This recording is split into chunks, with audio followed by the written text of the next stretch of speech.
So hello everyone, welcome to Scholar Point. और कैसे हैं आप सब? I hope you all are good. So अब जैसे कि आपको पता है, हमारा सिर्फ एक ही पेपर रहता है, that is EBS environmental studies. अगर आप पेपर 2026 में दे रहे हैं, 27 में दे रहे हैं, तो हर एक PYQs उसमें एडेड है। आप आराम से जो है बिल्कुल अच्छे तरीके से हर चीज़ की तैयारी कर सकते हैं। It is specially for BA BEd integrated course first year, and this is unit 1 of environmental studies. So let's start. These are the questions which are asked repeatedly. First है defined environmental studies plus multidisciplinary nature.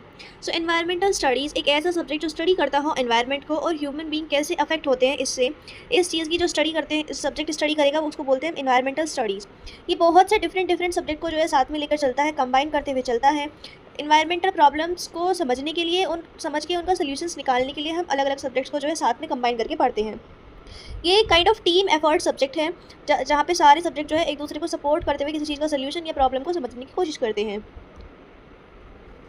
Environmental studies को define कीजिए और इसके multi disciplinary nature बताइए examples के साथ में। Multi disciplinary का क्या मतलब होता है? जहाँ पर बहुत से सब्जेक्ट्स जो है साथ में यूज़ होते हो, वो होता है मल्टी डिसिप्लिनरी। एनवायरमेंटल स्टडीज़ की डेफिनेशंस। एनवायरमेंटल स्टडी एक मल्टी डिसिप्लिनरी एकेडमिक फील्ड है जो स्टडी करता है ह्यूमन इंटरेक्शन को सिस्टमेटिकली नेचुरल एनवायरनमेंट के साथ में, यानी कि ह्यूमन इंटरेक्शन नेचर के साथ ह्यूमन कैसे इंटरेक्ट करता है उस चीज़ को हम पढ़ते हैं, तो इनको एनवायरमेंटल स्टडी बोलते हैं।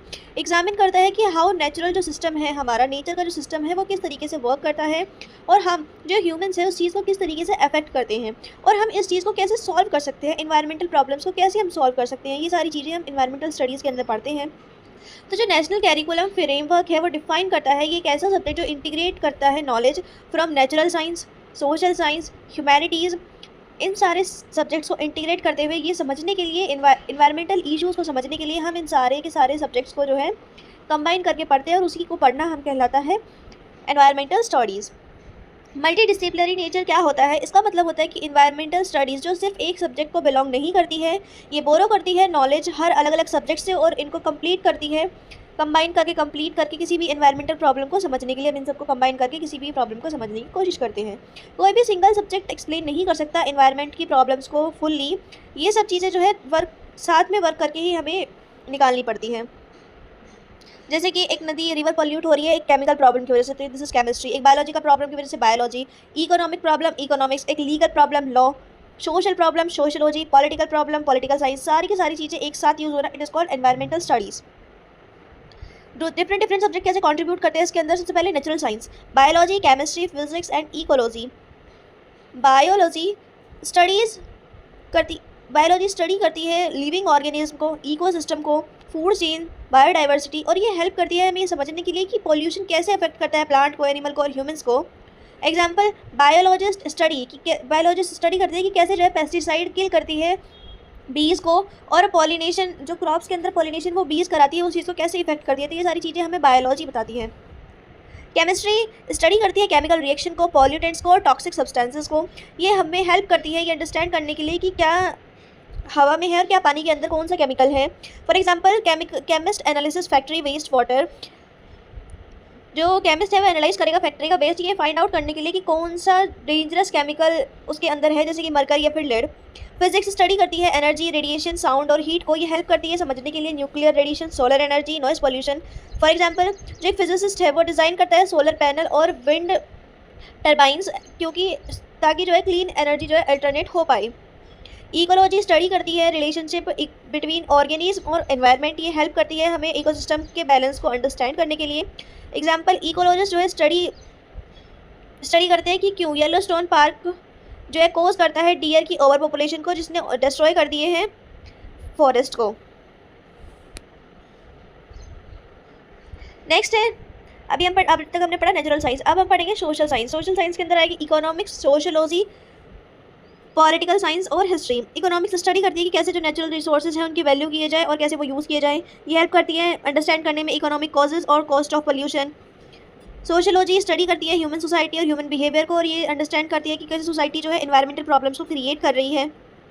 पॉलिटिकल साइंस स्टडी करती है गवर्नमेंट की पॉलिसीज़ को, कि कैसे इन्वायरमेंटल लॉज और जो इंटरनेशनल एग्रीमेंट्स हैं वो किए जा रहे हैं। फॉर एग्जाम्पल, जो पॉलिटिकल साइंटिस्ट है वो हेल्प करते हैं ड्राफ्ट करने में, जैसे कि Paris agreement on climate change. History study करती है पुराने इन्वायरमेंटल चेंजेस को और ह्यूमन रिस्पॉन्सेज को।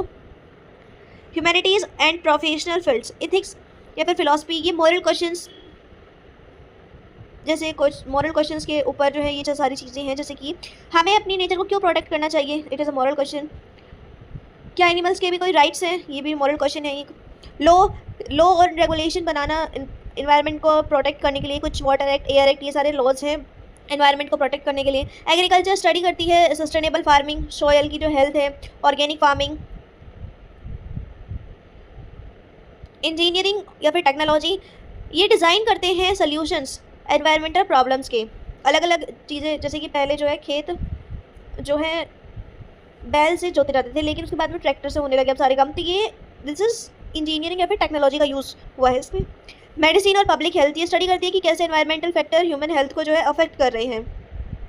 Multi disciplinary, EVS multi disciplinary क्यों है? सो एनवायरमेंटल प्रॉब्लम कॉम्प्लेक्स है, ये बहुत सारी सब्जेक्ट्स को इन्वॉल्व करके चलती है।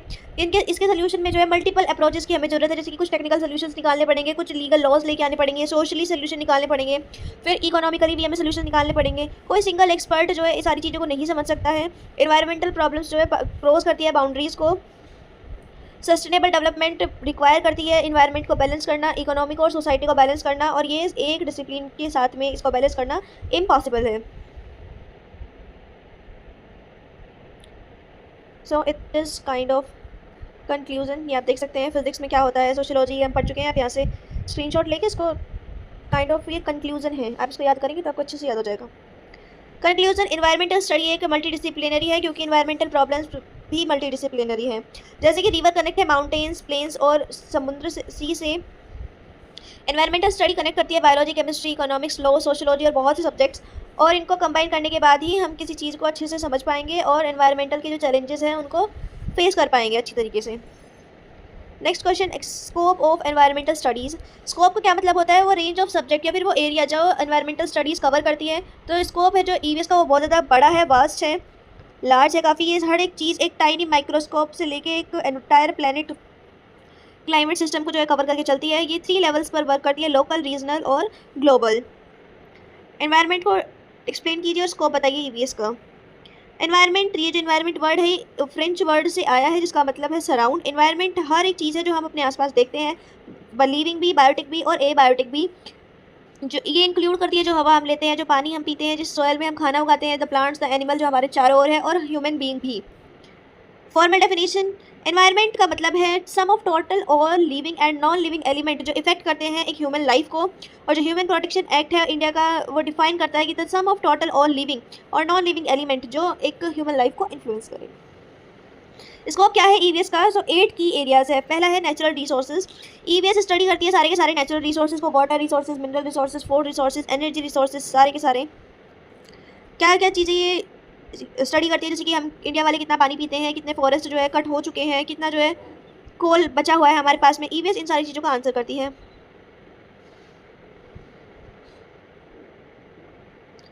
इकोसिस्टम, ईवीएस स्टडी करती है डिफरेंट टाइप की ecosystem, forest, grassland, desert, wetlands, oceans, rivers, mountains. ये स्टडी करती है कि कैसे एनर्जी फ्लो करती है, कैसे फूड चेन वर्क करती है, और क्या होता है जब इकोसिस्टम डिस्टर्ब हो जाता है। इसके अंदर क्या पढ़ा जाता है? Structure of ecosystem, producer, consumer और डिकम्पोजर, फूड वेब और energy pyramids, biodiversity and it's conservation. EVS study करती है वैरायटी ऑफ लाइफ अर्थ के ऊपर, जैसे कि हर एक स्पीसीज, प्लांट की, एनिमल की, फंजाई की, माइक्रोब्स की। एग्जामिन करती है threats to biodiversity and methods of conservation. क्या स्टडी किया जाता है इसके अंदर? India is a mega diverse country, one of 17 country जो टुगेदर कंटेन करती है 70% of earth biodiversity. EVS study करती है कि ये कैसे क्यों मैटर करता है और उसको हम कैसे जो है प्रोटेक्ट कर सकते हैं। जैसे कि हमारे जो वेस्टर्न घाट है इंडिया के, उनके पास 5000 स्पीसीज़ है फ्लावरिंग प्लांट्स की, जो और कहीं नहीं मिलती पूरे अर्थ पे। नेक्स्ट है एनवायरमेंटल पोल्यूशन। ईवीएस स्टडी करती है हर एक टाइप के पोल्यूशन को, air pollution, water pollution, soil pollution, noise pollution, thermal pollution, radioactive pollution. Examine करती है कॉज, इफेक्ट और कंट्रोल और मेजर को। क्या पढ़ा जाता है इसमें? सोर्सेज क्या है, कहाँ से पोल्यूशन हो रहा है इतना ज़्यादा, इफेक्ट क्या हो रहे हैं इसके हमारी हेल्थ और इकोसिस्टम पे, और इसको कंट्रोल करने के मेथड्स क्या क्या हैं। Social issues and environment. EVS examine करती है कनेक्शन बिटवीन सोशल इशूज़ और एनवायरमेंटल प्रॉब्लम्स के बीच में। अर्बन स्प्रॉल, वाटर कॉन्फ्लिक्ट, पानी के ऊपर झगड़े, एनवायरमेंटल जस्टिस, सस्टेनेबल एग्रीकल्चर और रीसेटलमेंट ऑफ डिस्प्लेस्ड पीपल। क्या स्टडी किया जाता है कि कैसे पॉवर्टी जो है कोज करती है एनवायरमेंटल डिग्रेडेशन को, कैसे जो है डैमेज जो है पॉवर्टी की वजह से वर्स होता जा रहा है और ज़्यादा डैमेज होता जा रहा है गरीबी की वजह से एनवायरनमेंट हमारा। और इस बर्डन को सबसे ज़्यादा कौन झेलता है, इस पॉल्यूशन के बर्डन को? रियल लाइफ एग्जांपल जो नर्मदा डैम प्रोजेक्ट है उसने डिस्प्लेस किया मिलियन ऑफ ट्राइबल पीपल, यानी कि जो वहाँ पे नदी किनारे तो क्या ही, जहाँ पे वो नदी के बीच में जब उन्होंने डैम बनाया तो जो लोग बीच में आ रहे थे तो मिलियन ऑफ पीपल वहाँ से जो है उनको मूव आउट कराया गया वहाँ से, ताकि दूसरे लोगों तक जो है पानी पहुँचाया जा सके। तो इस तरीके से जो है ईवीएस हमारी हेल्प करती है। ह्यूमन पॉपुलेशन और एनवायरनमेंट, ईवीएस स्टडी करती है कि कैसे ह्यूमन पॉपुलेशन जो है अफेक्ट करती है नेचुरल रिसोर्सेज को और एनवायरनमेंट को। एग्जामिन करती है पॉपुलेशन ग्रोथ को, फैमिली वेलफेयर को, रिसोर्सेज का कंजप्शन कितना हो रहा है, कितना रिसोर्सेज हम कंज्यूम कर रहे हैं, और अर्थ की कैपेसिटी कितनी है कैरी करने की। ये स्टडी करती है इंडिया की पॉपुलेशन जैसे कि 1.44 बिलियन है, ये एनॉर्मस प्रेशर क्रिएट कर रही है हमारी लैंड, वाटर, फॉरेस्ट और फूड सप्लाईज के ऊपर। रियल लाइफ एग्जांपल, अगर हर एक इंडियन फैमिली के पास कार होगी तो इंडिया को और 500 मिलियन और कारों की जो ज़रूरत होगी। तो ये जो है एनवायरनमेंट सिंपली इस चीज़ को सस्टेन नहीं कर सकता। ईवीएस हेल्प करती है हमें ये अंडरस्टैंड करने में और प्लान करने में सस्टेनेबल कंजप्शन को। Climate change and global environmental issues, EVS cover करती है ग्लोबल लेवल इशूज़ को भी, जैसे कि global warming, ozone layer depletion, acid rain, sea level rise, और ये बिगर इशूज़ है किसी भी कंट्री के लिए। ये क्या पड़ती है, जैसे green house effect, carbon cycle, ozone hole over Antarctica, melting glaciers, यानी कि जो बर्फ के जो बड़े बड़े पठार हैं वो जो पिघल रहे हैं, जो ग्लेशियर्स हैं, ये सारे के सारे हम ईवीएस के अंदर ही पढ़ते हैं। जैसे कि रियल लाइफ एग्जांपल, जो हिमालयन जो ग्लेशियर है वो बहुत तेज़ी से मेल्ट कर रहे हैं ग्लोबल वार्मिंग की वजह से। और ये जो है वाटर सप्लाई, जो 500 प्लस मिलियन पीपल की जो वाटर सप्लाई थी, जो गंगा जैसी और ब्रह्मपुत्र जैसी रिवर्स पर डिपेंड थे, उन सारी चीज़ों का ये जो क्राइसिस चल रहा है, इस चीज़ को भी कौन पढ़ता है, ईवीएस में स्टडी करते हैं हम। 8 environmental management and policy, EVS cover करती है एनवायरनमेंट के लॉ को, पॉलिसी को, ट्रीटीज़ को और मैनेजमेंट स्ट्रेटजीज़ को। ये स्टडी करती है कि कैसे गवर्नमेंट और इंटरनेशनल बॉडीज़ और कम्युनिटी मैनेज करती है एनवायरमेंटल प्रॉब्लम्स को। ये क्या स्टडी करती है, NEP, national environmental policy, international treaties जैसे कि Kyoto Protocol, Paris Agreement, environmental impact assessment. Real example, जब एक नई फैक्ट्री को जो है हम बिल्ड करना चाहते हैं तो उसके लिए जो है हमें EIA बिल्कुल करवाना पड़ेगा। ईवीएस प्रोवाइड करती है नॉलेज और फ्रेमवर्क इस लीगल रिक्वायरमेंट के बारे में। 3 लेवल ऑफ स्कोप होते हैं, लोकल लेवल, रिवर पॉल्यूशन हमारे टाउन के अंदर, डिफॉरेस्टेशन हमारे नियर बाय फॉरेस्ट में, एयर क्वालिटी हमारे शहर में, और waste management locally. Regional level, जैसे कि गंगा रिवर का पॉल्यूशन हुआ, डिफॉरेस्टेशन वेस्टर्न घाट में जो चल रहा है, एयर पॉल्यूशन नॉर्थ इंडिया के across, wildlife corridor between states. Global level पर जैसे क्लाइमेट चेंज और warming, ozone layer depletion, ocean acidification, loss of Amazon rain forest. Next topic है importance of environmental studies. Environmental studies हमें क्यों study करना चाहिए environment को, तो ईवीएस एक इंपॉर्टेंट है क्योंकि जो प्लैनेट है वो फेस कर रहा है एनवायरमेंटल क्राइसिस को, climate change, pollution, deforestation, species extinction, यानी कि जो स्पीशीज़ है वो लुप्त हो रही है। और हमें जो है एजुकेटेड सिटीजन, साइंटिस्ट और पॉलिसी मेकर की सॉल्व करने के लिए इन प्रॉब्लम्स की बहुत ज़्यादा जो है ज़रूरत है। सस्टेनेबल डेवलपमेंट, ऐसे टाइप का डेवलपमेंट जो आज की जो नीड्स है उनको मीट करे, लेकिन जो आने वाली फ्यूचर जनरेशन है उनकी नीड्स के लिए भी चीज़ें बची रहें, हम उन सारी चीज़ों को डिस्ट्रॉय ना कर दें। स्कोप और इम्पॉर्टेंस क्या है एनवायरमेंटल स्टडीज़ की प्रेजेंट के कंटेक्स्ट में। इंट्रोडक्शन, एनवायरमेंटल स्टडी एक अनादर एकेडमिक सब्जेक्ट नहीं है बल्कि एक नेसेसिटी है हमारे सर्वाइवल के लिए। जो वर्ल्ड है ये आज कई इन्वायरमेंटल क्राइसिस को जो है फेस कर रहा है। क्लाइमेट चेंज जो है टेम्परेचर को बढ़ा रहा है, सी लेवल को बढ़ा रहा है और एक्सट्रीम वेदर इवेंट हो रहे हैं। बायोडाइवर्सिटी डिक्लाइन कर रही है। पॉपुलेशन जो है 9 मिलियन, पॉल्यूशन जो है 9 मिलियन पीपल को जो है हर साल मार रहा है, WHO का डाटा बोलता है ये सारी चीज़ें। फ्रेश वाटर जो है एक स्कैर्स बन रही है धीरे धीरे, यानी कि फ्रेश वाटर मिलना मुश्किल हो रहा है। एनवायरमेंटल स्टडीज़ इंपॉर्टेंट है क्योंकि हमें नॉलेज और टूल्स प्रोवाइड करती हैं इन क्राइसिस को एड्रेस करने के लिए। अगर एनवायरमेंटल स्टडीज़ ना हो तो हम कैसे पता चले कि ये सारी चीज़ें हो रही है कि नहीं हो रही है। इंपॉर्टेंस क्या है एनवायरमेंटल स्टडीज़ की, तो एनवायरमेंटल स्टडीज़ एक अवेयरनेस क्रिएट करती है लोगों के अंदर, प्रमोट करती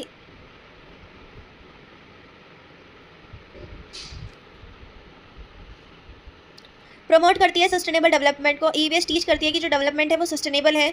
जब मीटिंग है आज की नीड्स को मीट करना बिना अगले टुमारो रिसोर्सेज को डिस्ट्रॉय किए बिना, इंडिया को डेवलपमेंट की नीड है, लेकिन ईवीएस शो करती है कि हाउ हम इसको बिना एनवायरनमेंट को डिस्ट्रॉय किए जो है इन सारी चीज़ों को कर सकते हैं। Help conserve biodiversity, EVS provide करती है नॉलेज इंपॉर्टेंस ऑफ बायोडाइवर्सिटी और जो थ्रेट्स हैं, जो एनिमल्स और प्लांट्स जो थ्रेट्स फेस कर रहे हैं उन चीज़ों के लिए। ये नॉलेज जो है मोटिवेट करती है कंजर्वेशन एफर्ट्स को। इंडिया ने जो है बहुत सी अपनी स्पीसीज़ खो दी है इस हैबिटेट डिस्ट्रक्शन की वजह से, और ईवीएस हमें बताती है कि ये क्यों ज़रूरी है, क्यों मैटर करती है ये सारी चीज़ें। Informs policy and law making, government को ईवीएस नॉलेज की ज़रूरत है ताकि वो अच्छे खासे लॉ और पॉलिसी बना सके। बिना साइंटिफिक अंडरस्टैंडिंग के जो पॉल्यूशन लेवल है और जो लॉज है और जो इकोसिस्टम है वो इनफेक्टिव रहेंगे। Prevent environmental disaster, EVS help करती है प्रेडिक्ट करने में और इन्वायरमेंटल डिजास्टर से प्रिवेंट करने के लिए, बचने के लिए। प्रमोट इंडिविजुअल रिस्पॉन्सिबिलिटी, ईवीएस हमें बताते हैं कि इस तरह से हर एक जो हम काम कर रहे हैं, जो हम हर एक चीज़ें कर रहे हैं, वो कैसे, क्या हम खाते हैं, कैसे हम ट्रैवल करते हैं, कितनी एनर्जी जो है हम यूज़ करते हैं, ये एक sense of personal responsibility create करती है किसी भी आदमी के अंदर। सपोर्ट सस्टेनेबल एग्रीकल्चर, ईवीएस जो है फार्मर्स को सिखाती है सॉइल हेल्थ के बारे में, वाटर कंजर्वेशन के बारे में, ऑर्गेनिक फार्मिंग के बारे में, पेस्टिसाइड यानी कि जो पेस्टिसाइड है, जो ये कीटनाशक जो चीज़ें हैं उनको रिड्यूस करने के बारे में। जो सस्टेनेबल एग्रीकल्चर है वो बहुत ज़रूरी है इंडिया को खिलाने के लिए, क्योंकि ताकि जो 1.44 बिलियन पीपल हैं वो बिना लैंड को डिस्ट्रॉय करे अपनी चीज़ें को जो है अच्छे से कर पाए। और सिक्किम में होती है organic farming, India first organic state. ये दिखाती है कि ईवीएस ने किस तरीके से एग्रीकल्चर को भी प्रोडक्टिव और एनवायरमेंटल फ्रेंडली बना दिया है। Addresses climate change, climate change एक बिगेस्ट एनवायरमेंटल चैलेंज है हमारे टाइम का। ईवीएस प्रोवाइड करती है साइंटिफिक अंडरस्टैंडिंग क्लाइमेट चेंज के बारे में, इसके कॉजेज और इसके सोल्यूशंस के बारे में। इसके बिना, इसकी अंडरस्टैंडिंग के बिना जो सोसाइटी है वो जो डिसीजन दिए गए हैं उनके बारे में इन्फॉर्म नहीं हो पाएगी। जो इंडिया है वो हाईली वर्नरेबल है क्लाइमेट चेंज के लिए। जो सी लेवल है वो राइज हो रहे हैं, कोस्टल सिटी जैसे कि मुंबई और चेन्नई, उनको थ्रेटनिंग चीज़ें हो रही हैं उनके साथ में। जो मॉनसून है वो एग्रीकल्चर को थ्रेट कर रहा है, हिमालयन के जो ग्लेशियर है वो वाटर सप्लाई को थ्रेट कर रहे हैं। सो ये सारी चीज़ें हमें ईवीएस की नॉलेज से ही पता चलती हैं।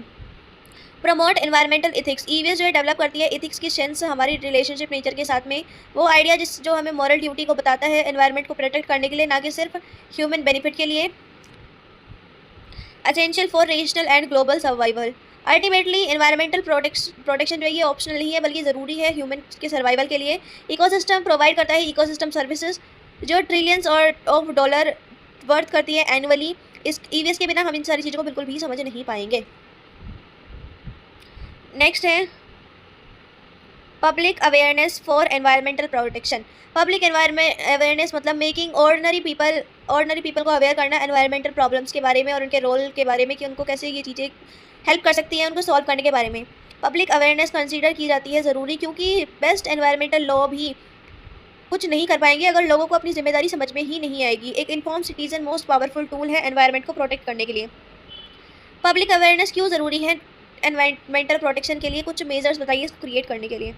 ज़रूरी क्यों है ये तो हमें पता चल ही गया, ताकि जो मिलियंस ऑफ पीपल है वो बर्निंग फ्यूल, प्लास्टिक को फेंकना, वाटर को वेस्ट करना, केमिकल को यूज़ करना, ये सारी चीज़ें जो है बंद कर दें, क्योंकि इन्हीं की वजह से जो है एनवायरनमेंट को बहुत ज़्यादा हार्म हो रहा है। गवर्नमेंट लॉ को पास कर सकती है, लेकिन हर एक इंसान की जो है बिहेवियर को, हर एक इंसान के मूवमेंट को वो कैप्चर नहीं कर पाएंगे, नहीं देख पाएंगे कि वो किस तरीके से क्या कर रहे हैं। ओनली सोल्यूशन है कि हम जो पीपल है वो वॉलंटियरली चूज़ करें इन्वायरमेंटल फ्रेंडली बिहेवियर, और इसी की जो है हमें ज़रूरत है। 5 रीजंस की क्यों पब्लिक अवेयरनेस ज़रूरी है। मोस्ट एनवायरमेंटल प्रॉब्लम्स जो है सारी की सारी प्रॉब्लम्स मोस्टली कोज की जाती है ऑर्डिनरी पीपल के द्वारा, तो उन्हीं को तो अब जहाँ से प्रॉब्लम शुरू हो रही है वहीं तो जाके उसको जड़ से तो ख़त्म करेंगे। अब ये थोड़ी है कि लो पास करते रहो वहाँ पे कुर्सी पे बैठे बैठे और बताओ कुछ होना, किसी भी लोगों को तो कुछ हो नहीं पाएगा ना इस तरीके से। 70% जो एयर पॉल्यूशन है वो व्हीकल्स, कुकिंग स्टोव्स और बर्निंग से आ रहा है। 80% जो वाटर पॉपुलेशन है वो अनट्रीटेड हाउस होल्ड सीवेज की वजह से हो रहा है। तो अवेयर सिटीजन्स जो है जब इन हैबिट्स को चेंज कर लेंगे तो अपने आप जो है प्रॉब्लम कम हो जाएगी। लॉ खुद अकेला जो है इन सारी चीज़ों को सॉल्व नहीं कर पाएगा। इंडिया के पास एक्सीलेंट एनवायरमेंटल लॉ है, लेकिन एनफोर्समेंट पॉसिबल है इंडिविजुअल लेवल पर। एक अवेयर सिटीजन हर एक रूल को फॉलो करता है वॉलंटियरली। अगर एक पुलिसमैन ना भी हो तो भी वो हेलमेट पहन के चलेगा। इस तरीके के इंसान हमें हमारे देश में चाहिए। Consumer choices drive industry pollute करती है क्योंकि कंज्यूमर जो है उनके प्रोडक्ट को बाय करते हैं। अगर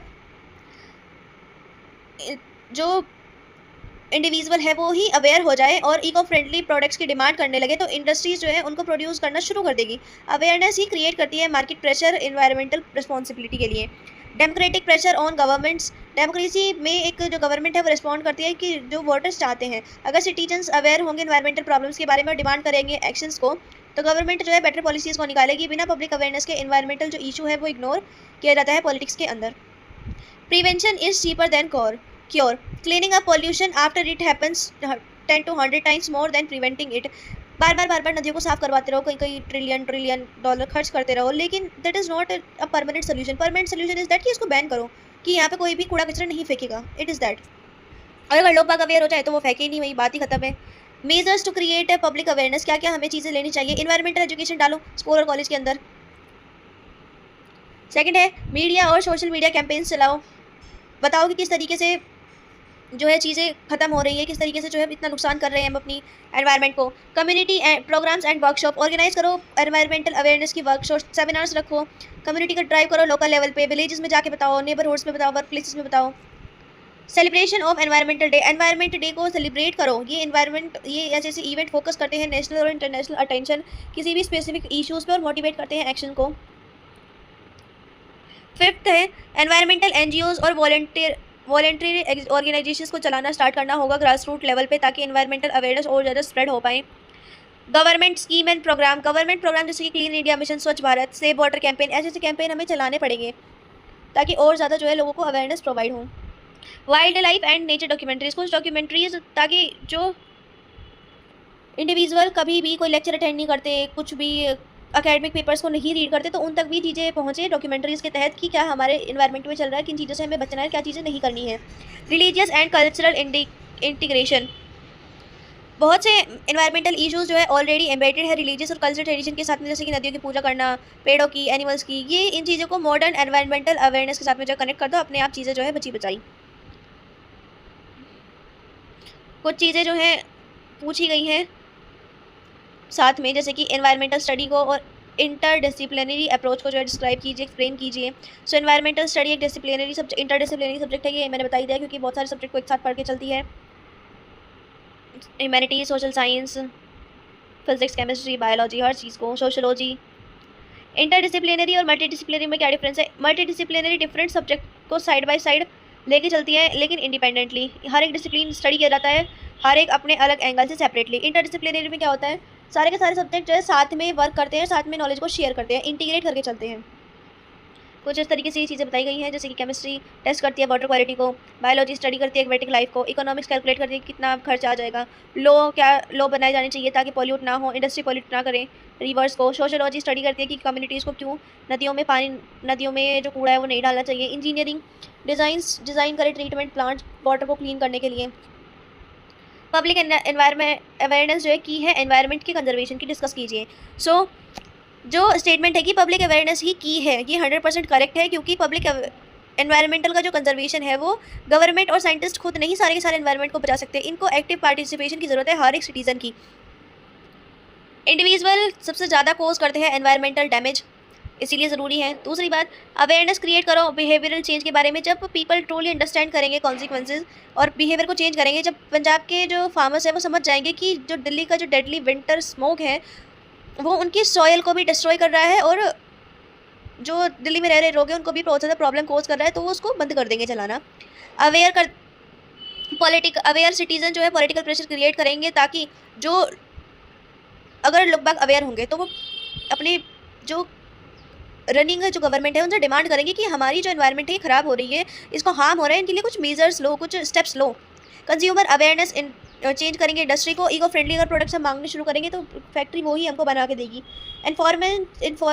इन्फॉर्मेंस यानी कि किसी भी रूल को जो है लागू करना ये आसान नहीं है जब तक पूरे के पूरे जो लोग हैं उनका सहयोग ना हो तब तक।